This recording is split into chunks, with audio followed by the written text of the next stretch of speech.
Heto talaga yung biggest what if ko. What if maka-join ako? Ako nga pala si Jake, dating solo travel. Na ngayon, sinubukan sumali, pero hindi lang sa isang grupo. Kundi sa araw na to, nagsama-sama sa iisang misyon ang 236 na OFW.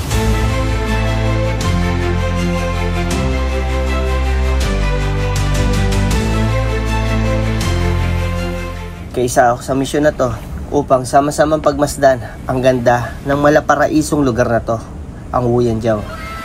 Alam ko marami na rin nakapunta dito, pero yung vibes, halika, gusto kong ibahagi.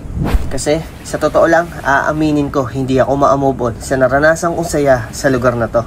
Yung naranasan kong saya sa piling ng iba. Uy, joke lang, halika na, simulan natin. Si Juan Vicente nga pala ang may pakana nito kaya ako nakasama. Sa dami ba naman nito, naging mahihain ako. Humila ng maayos, lahat makakakita, mag-inang sirena. Sa oras na to, pinauna na kami ng mga organizer. Ito nga, kung titignan mo mula sa itaas, akala mo may prosesyon.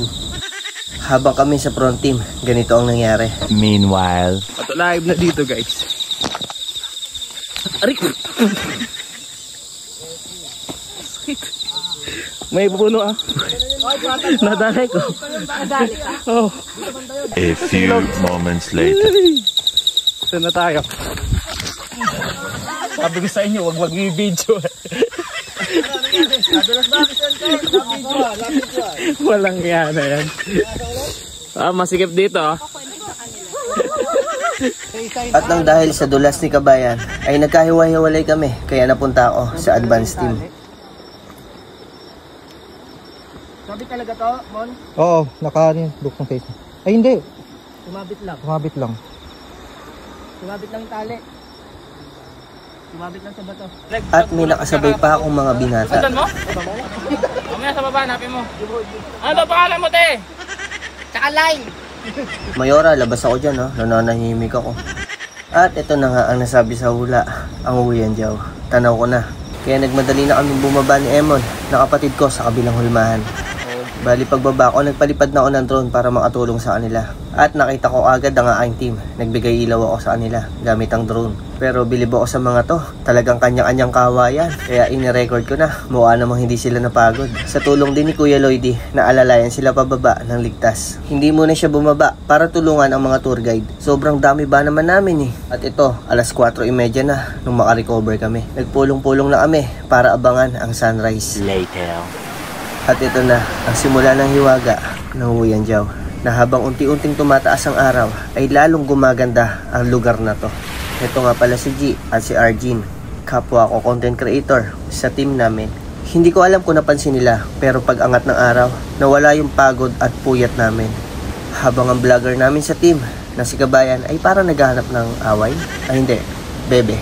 Sa oras na to, marami pang bumababa. Pero sadya silang tumigil upang pagmasdan ang ganda ng pagsikat ng araw. Sa pagtama ng liwanag sa kalupaan, sama-sama kaming namangha at saksing buhay na makita ang totoong ganda ng Wuyanjiao.